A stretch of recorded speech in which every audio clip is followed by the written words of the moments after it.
Welcome back everyone to a brand new video on the YouTube channel, and today I'm going to be predicting the 2024 AFL ladder and awards. So if you enjoy this video, please make sure to smash that like and subscribe button. Enough wasting your time, let's get straight into the video. Coming in at number 18, this shouldn't be too much of a shock for everyone, but I have the North Melbourne Kangaroos, and the reasoning behind this is, yes, they have players like Jai Simpkin and Harry Sheezel, who won the Rising Star Award last year. So yeah, people like them, I definitely do see having huge impact on the club, especially Harry Sheezel. He doesn't have too much of an impact at the moment, but as he gets older and older, he'll get better and better, and yeah, so then he'll actually start to have a bit more of an impact. And quite frankly, until North Melbourne gets some better players, make some big calls, get a new coach and all that, I don't see them being able to succeed in the future. At number 17, we have got the Gold Coast Suns. They've lost potentially one of their best, or if not the best, player that they have on their team, Mr. Mabior Chol. Gold Coast did pick up a good few recruits during the AFL draft, and yes, they could potentially get better in the future, but yeah, they just need to, as they get older, they're going to get better and better, like I said before. So I'm going to have to say 17th place for Gold Coast. In 16th place is the 2023 Wooden Spooners, West Coast Eagles. I don't see them being able to get too good this year, but they did happen to pick up the #1 draft pick at the AFL draft, which is Harley Reid. I definitely do see him having a huge impact on the West Coast Eagles in 2024, but I don't think it's enough for them to go really high, make finals and all that. At the moment, they just have to slowly make their way up. In the 15th spot, we have got the Freo Dockers. The reasoning for this is they've lost potentially one of their best players, best forward at least, Lachie Schultz. See, they finished 14th in 2023, so I've decided to pop them back one spot. That's why I've gone with 15. I don't see them changing too much on the skill level that they're in at the moment. I think without Lachie Schultz, they might not be able to get to the place where they want to be. So that's why I have to go with 15th. In the 14th spot on the ladder is the Essendon Bombers. Considering they haven't really been the greatest team over the past couple of years, but I think they could potentially get better this year, but also potentially maybe go backwards this year. It's really random how this team's going to go in 2024. They did happen to pick up 2 halfbacks, I believe, and a ruck during the draft pick. From what I've seen, they don't look like they're going to be that bad. They could actually be decent and could have a huge impact on the club. Like, as I've said with a couple of others, like, as they get older and older, they're going to get better. And they're not gonna just stay at the same skill level that they're at the moment. But yeah, it's really random how this club's gonna go, so I've just decided to just chuck them in there randomly. In 13th spot, making a huge rise on the ladder, is the Hawthorn Hawks. Reasoning for that is, like I said before, Mabior Chol was, I would personally say, was the best player over at Gold Coast. So yeah, with him moving on to the Hawks, I definitely do see that he could make a huge impact at the Hawks. Same with Jack Ginnivan, because Jack Ginnivan's moved over to the Hawks too. So I would say Jack Ginnivan being over there too would make a huge impact and help them rise up a bit. You just can say all you want about Jack Ginnivan, but at the end of the day, he's not a bad player. He's a pretty decent player. He's not new to this stuff. I think 2024 will be his 3rd year playing footy, if I'm right, and he's a premiership player. Quite frankly, he's a premiership player. He knows all of Craig McRae's secrets. He knows what he's doing when he's out there on the footy field. He's not new to this game. He knows what he's doing, and that's why I genuinely think the Hawks could have a huge rise in the next season. Coming in at number 12, moving up one spot than they did last year, is the Richmond Tigers. They have moved up a little bit, but I don't think they would have really changed too much in skill level. If not, I reckon they could potentially have gotten worse, but they've been able to make their way back up to the 12th spot, or just stay around that area. they've tried to make a big call in 2024, making Toby Nankervis the new captain. But quite frankly, I feel like when it comes to this sort of stuff, Toby Nankervis doesn't really have the skill, like the leadership, I don't know what the actual word is, but he doesn't have the right stuff to become an AFL captain. So I feel like he could, I mean, I could be completely wrong about this. From my perspective, I don't see him having a huge impact. Maybe he'll still be around the same. He might be just as good as the other captain. Maybe if it was someone like Liam Baker as a captain, then that would be a whole different story. But I don't see how this is going to go for them in 2024. Coming in at number 11, we have got the Western Bulldogs. And the reason I'm putting them in there is, well, in the previous season, they finished 9th, which means they have gone back a bit.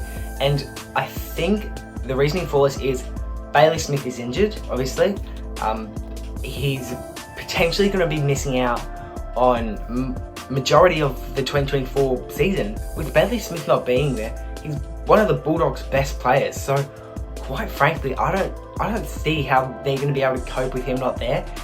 They have got the Bont though, Marcus Bontempelli, who will be going for the Brownlow medal in 2024. If he's going for his Brownlow, he's going to be trying to play the best he possibly can, just like all the players, to be honest. And I think he could be the reason that the Bulldogs could even make it to the 11th spot. 10th on the ladder in 2024 will be the St Kilda Saints. So yes, they have moved back a tiny bit in the ladder, considering they made finals. I don't believe they made it past the first round of finals though. So quite frankly, I feel like they were just lucky enough to even make finals, but this year I don't see that happening for them. They did happen to pick up Paddy Dow during the trade, which from what I've seen, he does look like he has potential to be a really good player. Now, let me just be completely honest. The Saints haven't really been as good as they were since Nick Riewoldt played, okay? And quite frankly, even back then, they still weren't the greatest team. Sure, they had some good years, they had some bad years, just like all clubs do, but I don't see them being able to get to the spot where they were in 2023. In 9th spot, one placement away from making it to finals. They must be spewing that they miss out on it if this is true, is the Adelaide Crows. So I think they're going to stay around the same skill, because I feel like even the people they did pick up in the trade to be honest, the people they picked up in the trade will be lucky enough if they even get one game in the 2024 season. They've kind of wasted their opportunity during the trade to get some nice players. I guess I'm going to keep them in 9th. Coming in last place in the 2024 final series, meaning they placed 8th, is Geelong, which means they have had a huge rise up since 2023. I mean, the way you guys need to look at this is Geelong won a premiership 2 years ago. They know what they're doing. Most of the players that played in that premiership are still playing for them today. Like, they literally went from winning a premiership to not even making the final series. So I think they're going to try to figure out where they went wrong, and then they're just going to be training extra hard as they possibly can, to secure a spot in finals.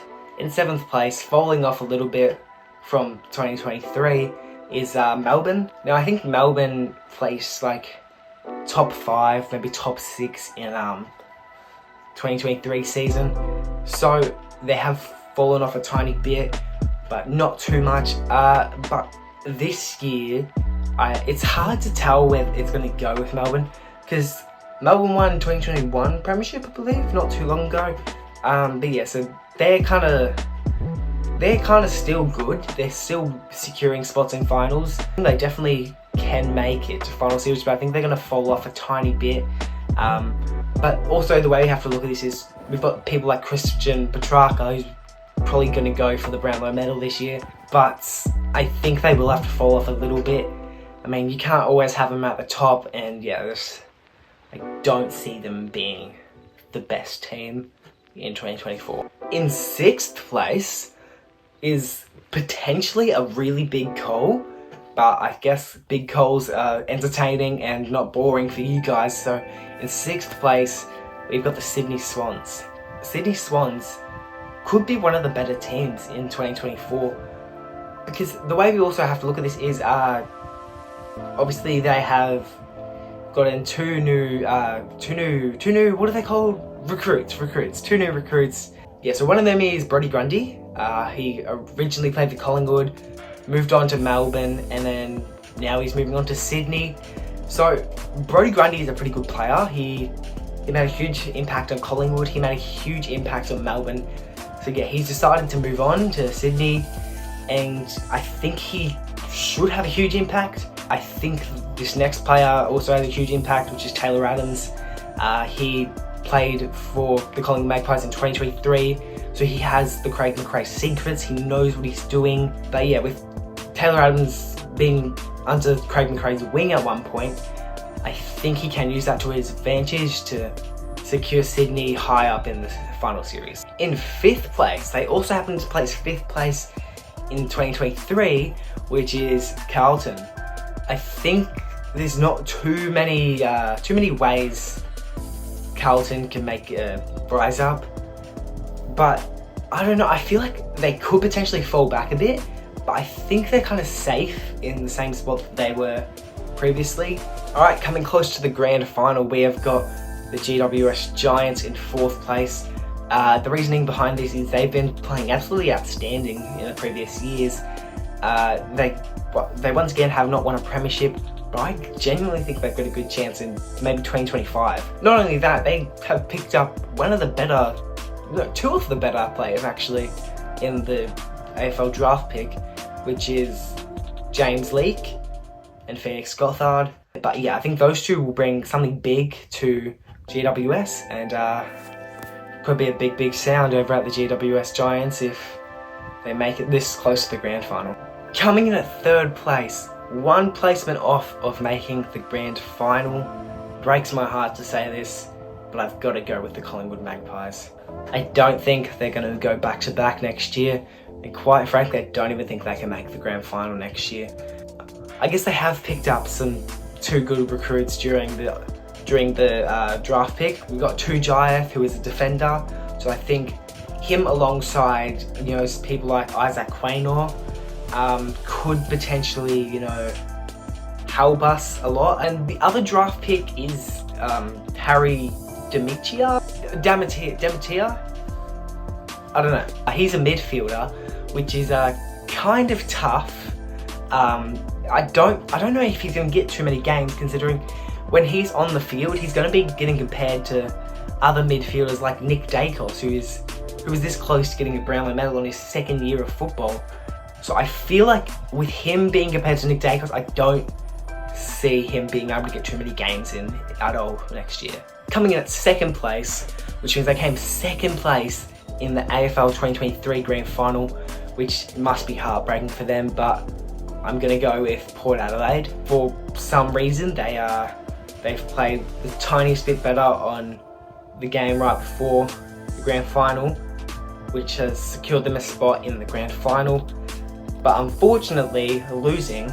But yeah, I do see Port Adelaide making the grand final, but I don't see them winning it. Alright, in 1st place, the 2024 premiers are the Brisbane Lions. To be honest, I think they do deserve it. The fact that it was a really close game against Collingwood in the previous year, if Brisbane were to make grand final against Port Adelaide, they would have a better chance against them. I guess we'll move on to the awards now. During the awards ceremony, we will be announcing 4 awards, which is the Rising Star Award, the Norm Smith Medal Award, the Brownlow Medal Award, and the Coleman Medal. And the winner of the 2024 Norm Smith Medal is Charlie Cameron. The way I got this answer is I had a little look over at the Collingwood vs Brisbane grand final, and I was having a little look, and Charlie Cameron managed to kick 3 goals during the 2023 grand final, and then the previous Brownlow medal, which was Lachlan Neale, he got 0 goals during the 2023 grand final. So yeah, Charlie Cameron nearly got the same amount of goals as Bobby Hill, who's the Norm Smith, and got 3 more goals than Lachlan Neale. For the Rising Star Award, I don't think anybody can really disagree with me on this one. I mean, he was the #1 draft pick in the draft, so I think Rising Star has to go to Harley Reid.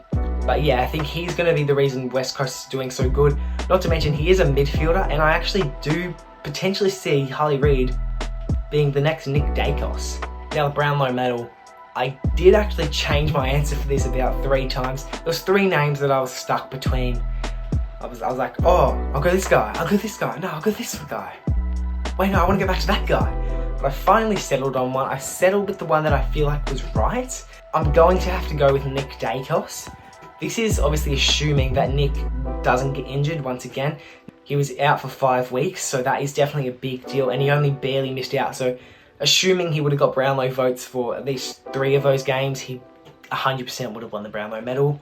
And now the final theory of the video is the Coleman medal, and I think I'm going to give it to Tex Walker. So I'm going with Tex Walker, who came 2nd last year. So I think Tex Walker could be a good name to put down, considering he is 7 years older than Charlie Curnow, which means he does have more like experience than he does. I don't exactly know his exact age, but I think he's around 30, maybe 32, which means he probably will be coming close to retiring soon. I think if he's going to retire soon, I think he would want to win the Coleman. Like if he came 2nd last year, I think he might be focusing a bit more on getting the Coleman this year, considering he came 2nd. I think if he focuses on it enough, he can secure the win. And that is it for my theories. I apologize, this video is a lot longer than my normal videos, but I just wanted to get this all out. If you guys enjoyed this video, thank you guys for watching. Like and subscribe. See you guys in the next one. Peace.